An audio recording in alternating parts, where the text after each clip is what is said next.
Hello, I'm Sonia Livingstone from the London School of Economics, and I'm sorry I can't be at the Wise Kids Summit today, but I've been asked to say 10 minutes or so about the challenges of digital citizenship, and I wanted to say something then about children's rights as citizens in and through digital environments. So I just start with some thoughts about what is digital citizenship, and these are two images I got by doing a search on the internet, and it just made me think, if we look at the first image on the left, how much thinking about digital citizenship puts the emphasis on young people and the way in which they should comport themselves, and almost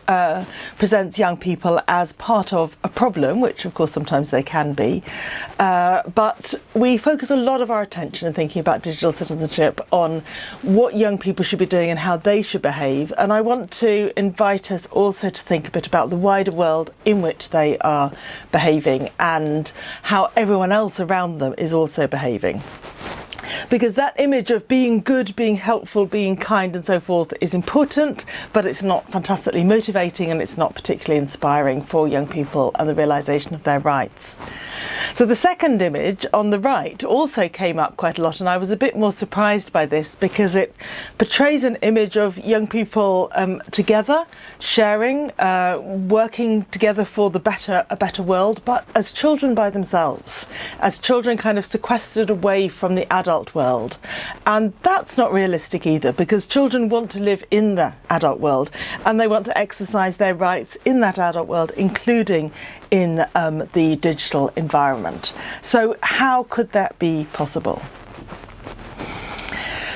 If you think not just about digital citizenship, but about citizenship in general and the kind of wider ambitions of citizenship, then I turn to UNESCO, which often offers a very ambitious and visionary approach of what citizenship could be and what we could be teaching actually everybody, but particularly children and young people. So here the emphasis on citizenship is on understanding how our local lives fits together with the nation, the countries we live in, and the wider global world, and invites us to put together that understanding with a grasp of our own rights and responsibilities as individuals, and also as working within institutions. And I might ask there, do we think children understand about those wider kind of citizenship opportunities and the ways in which they are connected to institutions at those different levels from local to global? If they don't understand that, then the digital is not going to add much. But as they learn more and as they understand more, I think we can have hopes for how digital media can really open up new opportunities for them to participate, and that offers a much more ambitious vision. So lest we get too ambitious too quickly, I wanted to contrast those kinds of goals for young people and citizenship writ large with some of the insights I had from my field work with a class of children, which is just published in my book Call the Class, which is trying to focus on the experience of living and learning in the digital age and the different sites and places where young people are using digital media to see if that offers them the inspiration for being citizens or perhaps something less ambitious. What I saw spending a year with young people in their classrooms and in their homes was a lot of struggles around digital media and not as much of the kind of ambitious thinking about what it could be that I might have hoped. So a lot of the ways in which digital media are being used in schools is aimed to be very constructive and to support education, but is often quite instrumental and is often quite kind of targeted at helping a particular class or supporting illustrating a particular point in a teaching subject. It's not so much used to be responsive to young people's own interests and the kind of pathways that they would like to explore as agents.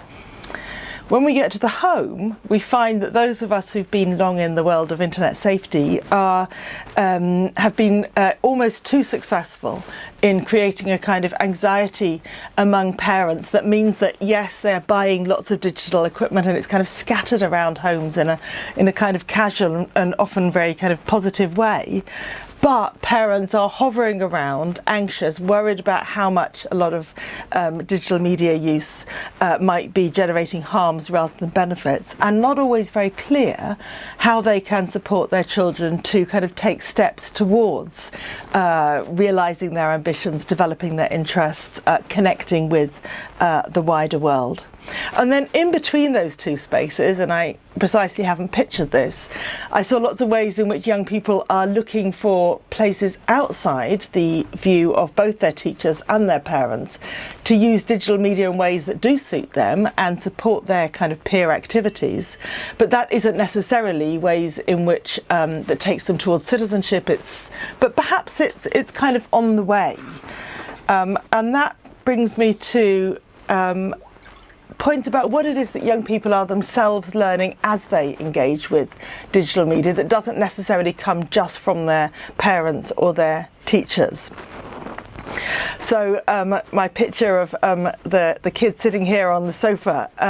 it just kind of encapsulates for me the way in which there's a lot of sociability around the use of digital media as well as on the digital media.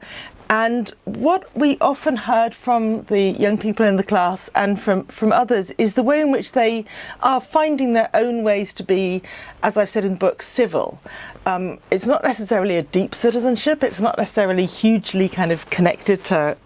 strong ambitions in the world, but it's a way of learning to be tolerant, courteous,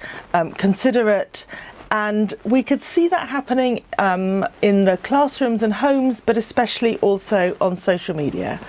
Of course, social media used in other ways as well, but this is one of the ways that I thought was worth pointing out. So asking young people how they see the potential and what they are learning through their social interactions, I think can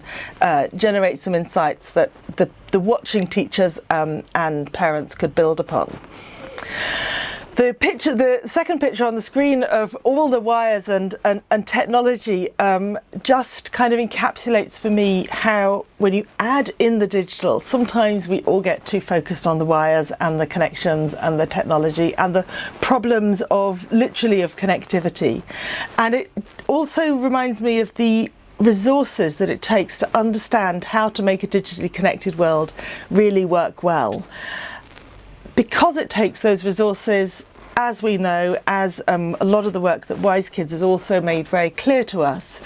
that generates all kinds of inequalities. So it tends to be the relatively privileged who really get the technology working in such a way that they can join hackathons and go to makerspaces and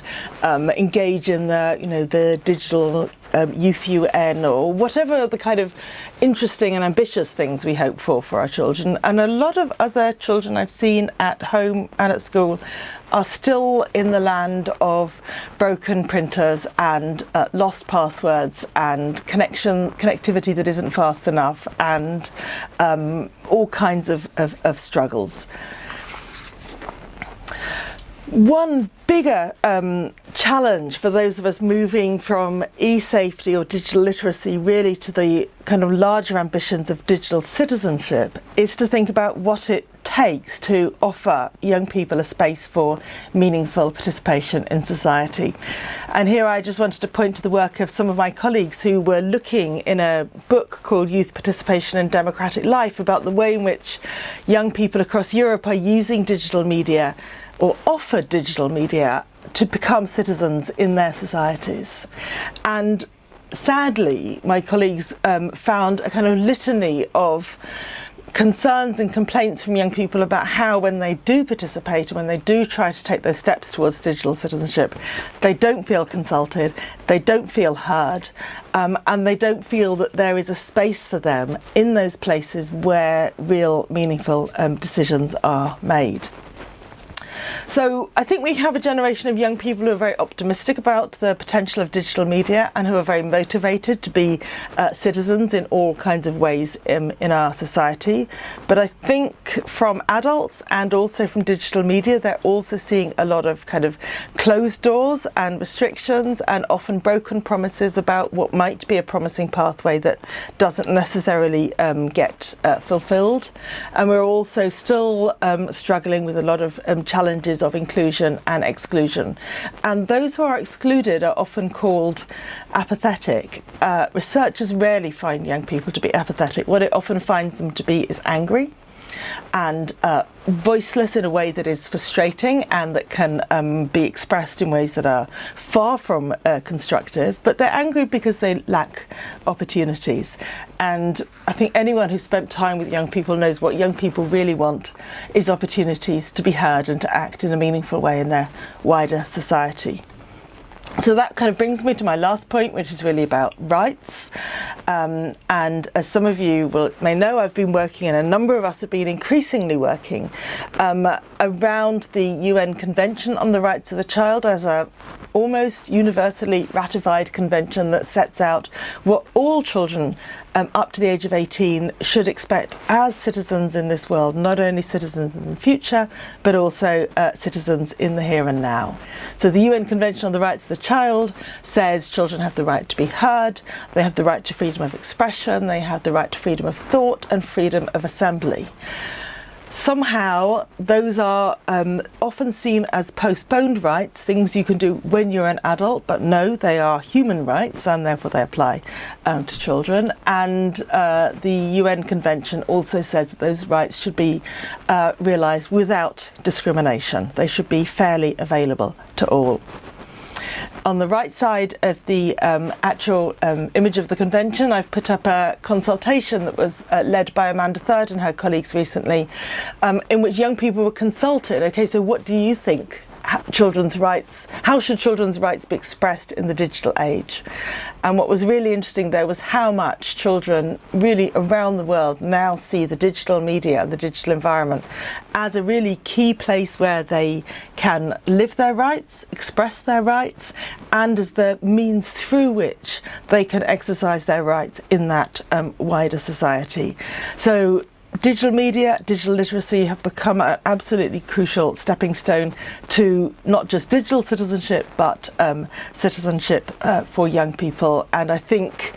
along with all those struggles we know about safety and about literacy and about fairness and so forth, I'm also trying to make a plea to say when children do participate and kind of find their way through all of those struggles, please let us as adults around them make sure that we listen and take note of what they say. So thank you very much, and I wish you all the best with your conference.